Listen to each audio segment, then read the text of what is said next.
Welcome to learn IQ. আজকে তোমাদের জন্য যে একটি ইম্পর্টেন্ট ড্রাফট রিপোর্ট নিয়ে এলাম।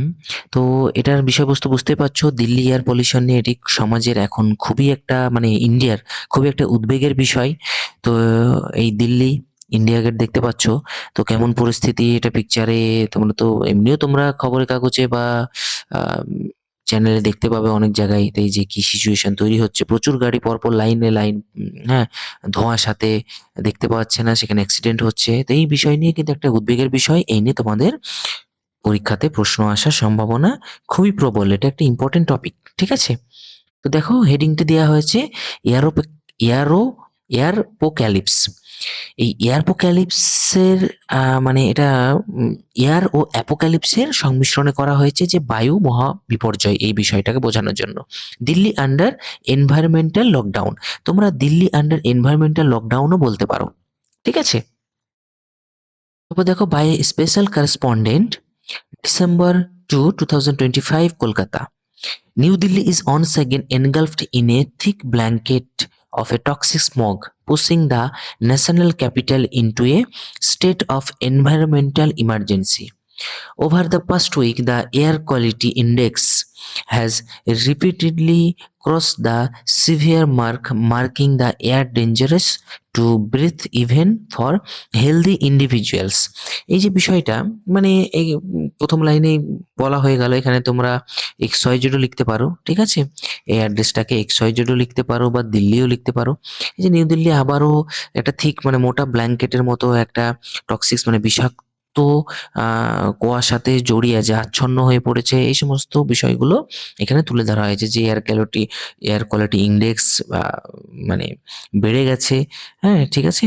তো প্রথম যে ভূমিকাতে না তোমাদের মানে কিছু ইম্পর্টেন্ট জিনিসগুলো বা কিছু আকর্ষণীয় যে কথাগুলো, সেগুলোকে তোমাদেরকে বলতে হবে, ঠিক আছে?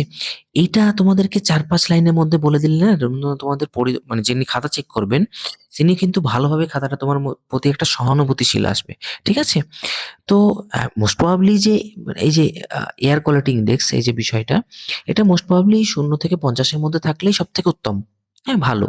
এবার ১০০ পর্যন্ত এটাকে মডারেট ধরা হয় ভালো। কিন্তু এর থেকে বেশি হয়ে গেলে কিন্তু ওয়েদারটা মানে জানা যায় যে বিষাক্ত পরিবেশ। হুম? তো এই হচ্ছে বিষয়। পরের যে মেন হেডিংটি মানে প্যারাটা দেখো, health experts warn that every breath taken in such condition is equivalent to smoking multiple cigarette a day. Hospitals are reporting a rise in respiratory distress, asthma attacks, and eye irritation, particularly among school children and the elderly. Several schools have been forced to shift to online classes to safeguard students from harmful exposure. The toxic haze shrouding the Indian capital Delhi spare no ends, but its children are counting the biggest cost of the city's worsening and recurrent pollution problem. দেখো, এখানে এটা বলা হয়েছে যে এই যে health expert, ঠিক আছে?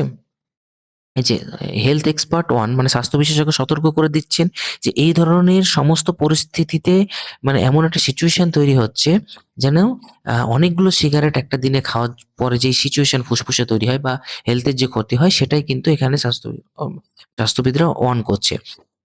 হসপিটালস আর রিপোর্টিং এ হাই রেসপিরেটরি ডিস্ট্রেস, অবশ্যই অ্যাজমা অ্যাটাক এই সমস্ত জিনিসগুলো, আই ইরেশন পার্টিকুলারলি এবং স্কুল চিলড্রেনের জন্য সবথেকে বেশি সমস্যা। এই জন্য এটাকে শিফটেড টু অনলাইন ক্লাসরুমে ট্রান্সফার করা হয়েছে। হ্যাঁ? যাতে শিশুর বয়স্ক শিক্ষার্থীদের জন্য ক্ষতিকর সংস্পর্শ থেকে রক্ষা করার জন্য, হ্যাঁ, বাধ্য হয়েছে। দ্য টক্সিস হেজ শ্রাউডিং, এই যে শ্রাউডিং মানে কিন্তু আবরণ। এই যে শ্রাউডিং মানে আবরণ বা আচ্ছন্ন, ঠিক আছে? Indian capital Delhi spare no ones মানে কাউকেই, স্পেয়ার নো অনস মানে কাউকে রেহাই দিচ্ছে না, ঠিক আছে?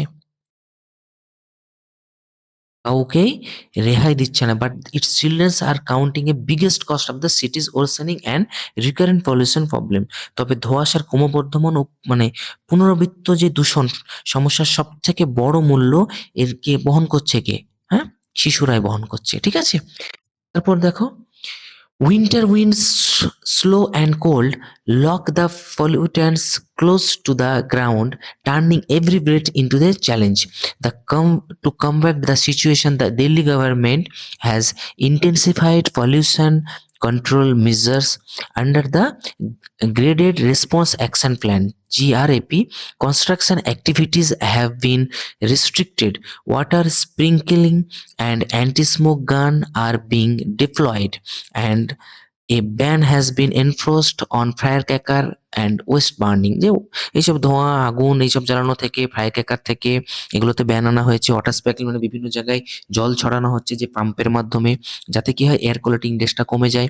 ঠিক আছে, এটা কার মাধ্যমে দিল্লি গভর্নমেন্ট করছে? এখানে তোমার গভর্নমেন্টের একটা কিন্তু গভর্নমেন্টের যে কার্যকলাপ কিন্তু এক লাইন হলো তোমাদেরকে লিখতে হবে। এখানে কি গ্রেডেড রেসপন্স অ্যাকশন প্ল্যান, এটা মনে রাখতে পারে, অসুবিধা নাই, দরকার নেই এটা লেখার দরকার নেই, দিল্লি গভর্নমেন্ট লিখবে।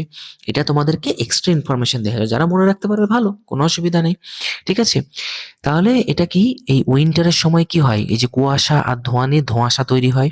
হ্যাঁ, এর ফলে কিন্তু এমন একটা সিচুয়েশন তৈরি হয়, রাস্তা দেখা যায় না। তো এই যে anti smoke guns are being diploid, মানে অ্যান্টি স্মোক গান মানে কি, এই যে এই সমস্ত ওয়াটার গান এগুলো সাপ্লাই মানে করা হয়েছে ফোর্সফুলি।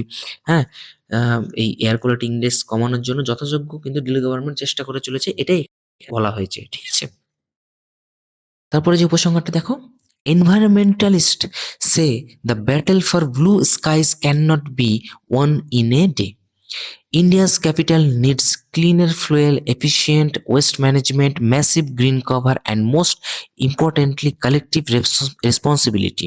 তাহলে এখানে মানে লাস্ট লাইনে এটাই বলা হচ্ছে, মানে পরিবেশবিদরা বলছে যে মানে নীল আকাশের যে লড়াই, মানে একটা যে পরিষ্কার আকাশের লড়াই, সেটা যেটা কিন্তু একদিনে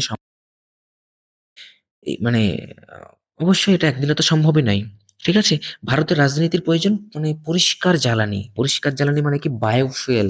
ঠিক আছে? এই সমস্ত জিনিসগুলো যের জন্য ইভি গাড়ি বা ই-রিক্সা এই সমস্তগুলো কিন্তু এখন বহুল প্রচলিত। মানে গভর্নমেন্ট চেষ্টা করছে এগুলো বেশি, বেশি করে সাবসিডি দিচ্ছে। ঠিক আছে? ভারতের রাজধানীতে প্রয়োজন পরিষ্কার জ্বালানি, দক্ষ বর ব মানে বজ্র পদার্থ ব্যবস্থাপনা, মানে আ যেখানে সেখানে না ফেলা, বিশাল সবুজ আচ্ছাদন এবং সবথেকে মানে গুরুত্বপূর্ণ দায়িত্ব মানে রেসপনসিবিলিটি মানুষের। ঠিক আছে? তো এইভাবেই তোমাদেরকে লিখতে হবে, মানে লেখা উচিত। ঠিক আছে? এই যে দেখো এই সমস্ত কিছু সেন্টেন্স তোমরা আ এড করবে, যে মানে যতটা তোমাদেরকে মানে তোমরা যত সংক্ষেপে লিখবে না, তত তোমাদের কিন্তু ওয়ার্ডের যে মান সেটাকে কিন্তু বাড়াতে হবে। নাহলে কিন্তু সংক্ষেপে আসবে না। ঠিক আছে? তো সেজন্য সংক্ষেপে লেখাটাও কিন্তু কঠিন। এগুলো একটু প্র্যাকটিস না থাকলে ১-১৫০, ১২০ টা ২০০ টার মধ্যে লেখা সত্যিই কঠিন। ওইটুকু সময়ের মধ্যে অনেক সময় লেগে যেতে পারে। কিন্তু তোমাদেরকে পরীক্ষাতে কিন্তু ১০ মিনিট বা ৮ মিনিটের মধ্যে লিখতে হবে। ৬ টা রাইটিং লেখার ব্যাপার আছে। ঠিক আছে? তো এই হচ্ছে বিষয়। তোমরা যারা নতুন আছো অবশ্যই আমার চ্যানেলটিকে সাবস্ক্রাইব করো। ভিডিও ভালো লাগলে অবশ্যই লাইক করো। তোমাদের কমেন্ট বক্সে জানিও তোমাদের প্রবলেম, সমস্যা বা তোমাদের মতামত। ঠিক আছে? দেখা হচ্ছে নেক্সট ভিডিওতে। Thank you.